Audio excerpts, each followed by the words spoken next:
This brings me to the point, how have Indian forces managed to minimize the damage to both civilian and military infra in the country, in spite of the unrelenting efforts by the Pakistani forces? Most of you and the majority populace within the country have had a lot to say about the layered and integrated air defense systems put in place by the Indian Armed Forces, which includes the assets of the Indian Army, the Indian Navy, in addition to the primary air defense assets of the Indian Air Force.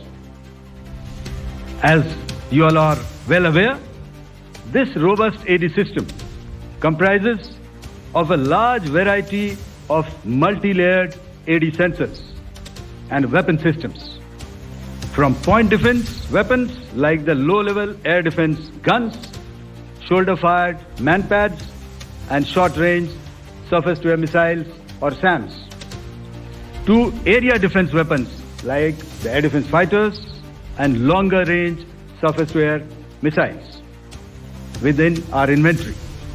Additionally, the numerous waves of drones and unmanned combat aerial vehicles employed by Pakistan were also thwarted by the indigenously developed soft and hard kill counter-US systems and the well-trained Indian air defense personnel. All this was brought together as an efficient and effective AD environment by the Integrated Air Command and Control System, or the ISCCS of the Indian Air Force, which accords us the net-centric operational capability which is vital to modern days war fighting. While much has been said and written about the newer systems, I would like to place on record the performance and efficacy demonstrated by even the older battle-proven AD systems like the Pechora, the OSA AK, and the LLAD guns in countering the Pakistani threat vectors in the current operations. They were all modern generations, but these battle-proven systems stood the test of time and took them on head-on. Another highlight has been the stellar performance of the indigenous air defense weapon system like the Akash system.